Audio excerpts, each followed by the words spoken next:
Un service illusoire. Si l'œuvre bâtie par quelqu'un sur le fondement subsiste, il recevra une récompense. Si l'œuvre de quelqu'un est consumée, il perdra sa récompense. Pour lui, il sera sauvé, mais comme au travers du feu. 1 Corinthiens 3, 14 à 15. Connaissez-vous la légende des moines musiciens?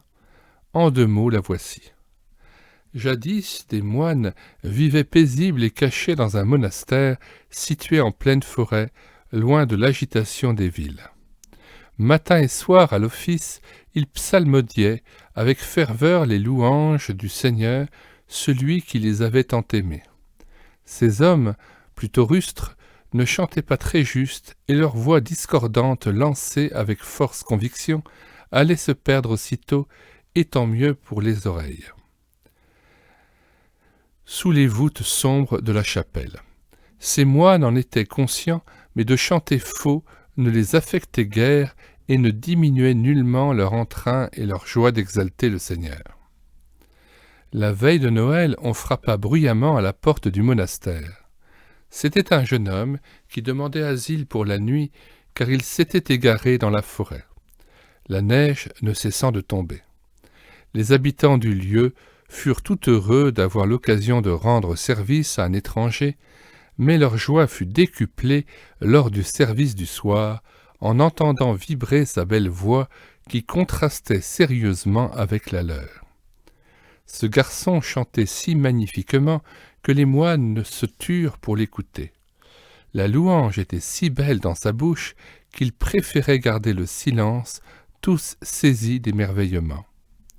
Ces religieux insistèrent pour que le jeune passât Noël en leur compagnie afin de chanter à leur place les beaux hymnes à la gloire d'Emmanuel. Ils pensèrent que le chant magnifique de l'étranger serait bien plus agréable au Seigneur que leur mélodie encombrée de fausses notes. Le lendemain, et avant de le quitter, il fut invité par les moines à se produire une fois encore durant les matines, ce qu'il fit volontiers. Or, ce même soir, lorsque ces hommes se rendirent à la chapelle comme à l'accoutumée, un ange leur apparut qui leur dit sur un ton de reproche. « Mais pourquoi donc, le jour de Noël, aucune voix, aucune note n'est-elle montée vers le ciel ? Le Seigneur attendait avec impatience vos beaux cantiques, car il n'y a sur la terre nul autre endroit où l'on perçoive plus douce musique. Pourquoi donc ce silence complet durant la fête ?» Les moines se regardèrent étonnés, un brin troublés. Mais de merveilleux cantiques ont été chantés admirablement ce jour-là, soir et matin. Ils racontèrent alors à l'ange ce qui s'était passé et le plaisir qu'ils avaient éprouvé à entendre psalmodier le jeune homme, gratifié d'une si belle voix. Il valait la peine pour Dieu de lui laisser toute la place.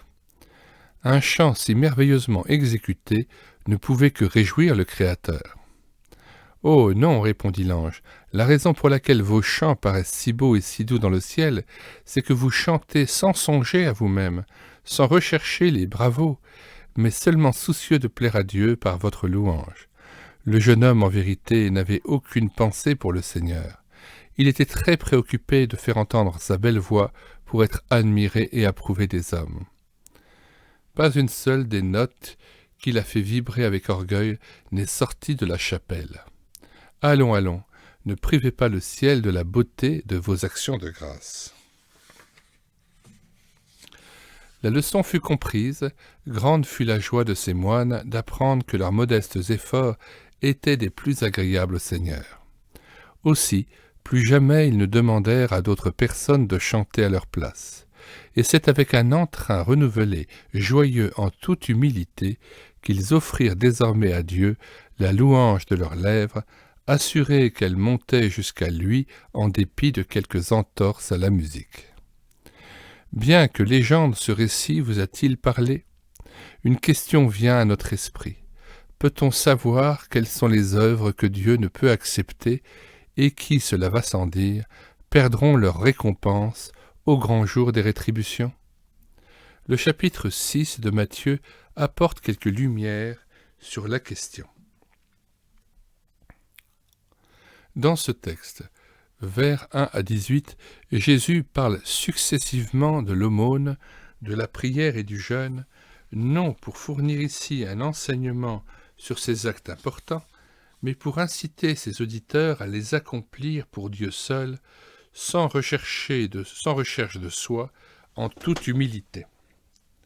C'est avec insistance qu'il les exhorte à agir dans le secret, c'est-à-dire avec désintéressement, sans tapage ou gloriole, loin des applaudissements. Jésus connaît le cœur de l'homme, il sait que l'orgueil est dans tous les replis de son cœur et de son esprit. Soyons honnêtes et reconnaissons que cet orgueil nous habite aussi. Quel est parmi nous celui qui n'a jamais cédé à la vanité ou au désir de paraître? Avouons que les éloges ne nous laissent pas indifférents et que notre personne tient souvent une grande place dans nos conversations. Qu'il nous est difficile de taire nos succès, d'ignorer nos actions bonnes, de ne pas nous appesantir avec une ostensible satisfaction sur nos vertus et nos belles expériences de croyants.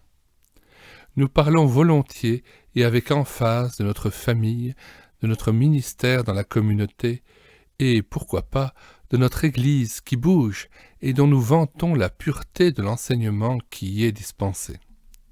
Si d'aventure nous devons évoquer nos défaillances ou nos erreurs, c'est avec indulgence et à notre façon que nous en parlons.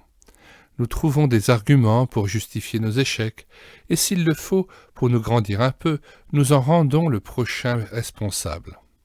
Enfin, lorsqu'on nous oublie ou nous méprise, vexés, nous ripostons avec aigreur. Ah, quel grave défaut que l'orgueil! On le confesse trop rarement et le plus souvent sans chercher vraiment à l'éradiquer. Jésus nous rappelle que l'homme de Dieu qui jeûne, pour être vu et admiré, reçoit sa récompense. Qui prie, rend témoignage, exerce la charité en sonnant de la trompette pour impressionner favorablement l'entourage, reçoit présentement la récompense recherchée sous forme de félicitations, de remarques élogieuses. Or l'homme ne peut recevoir 2 fois son salaire, être 2 fois récompensé. Aussi le chrétien doit-il constamment choisir entre un salaire immédiat, la louange des hommes, et un salaire à venir, dans l'au-delà, la récompense de Dieu. C'est tout perdre, a dit un croyant, que de vouloir être payé content de la main des hommes. C'est s'enrichir pour jamais que de donner à Dieu à crédit.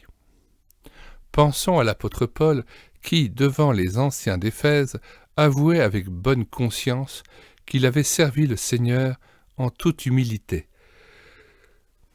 Acte 20, verset 19. Il avait servi le Seigneur en toute humilité. Et c'était vrai. Peu soucieux de sa réputation, quoique doué d'un grand savoir, il consentit à cause de Christ à passer pour un fou devant les grands de ce monde. Chapitre 26, verset 24. Gratifié d'une expérience hors du commun, il fut transporté jusqu'au 3e ciel.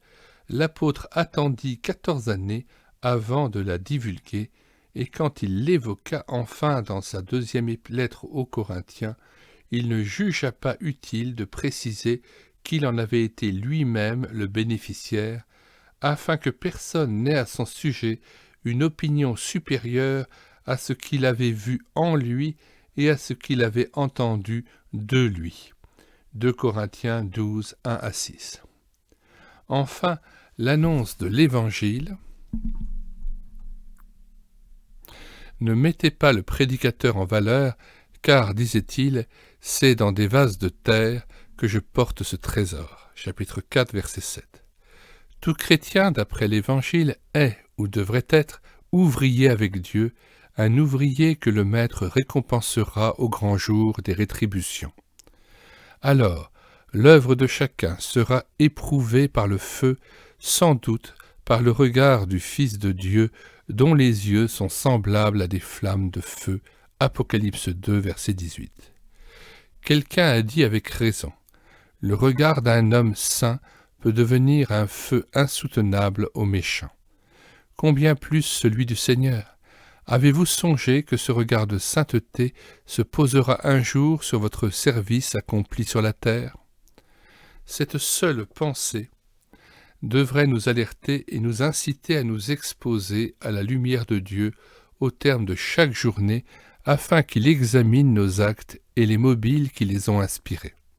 Si nous sommes honnêtes devant lui, il nous révélera, s'il y a lieu, les insuffisances et les failles de notre service, non pour accabler ou nous décourager, mais pour que nous devenions des serviteurs qui n'ont pas à rougir de leur travail.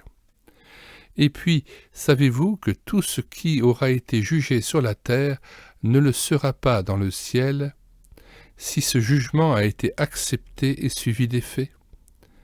Je répète.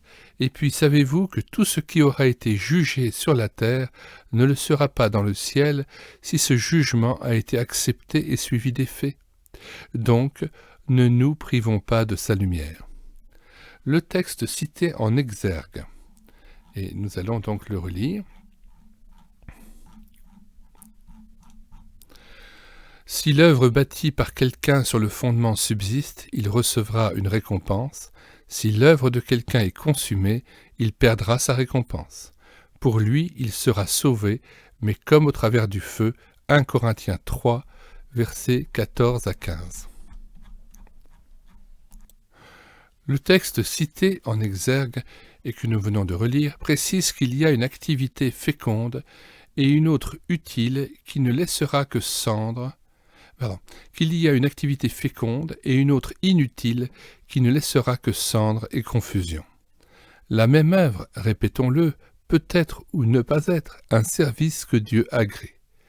La légende des moines l'illustre clairement. Ne peut servir le Maître et lui plaire que l'homme réconcilié avec Dieu par le sang de la croix. Question.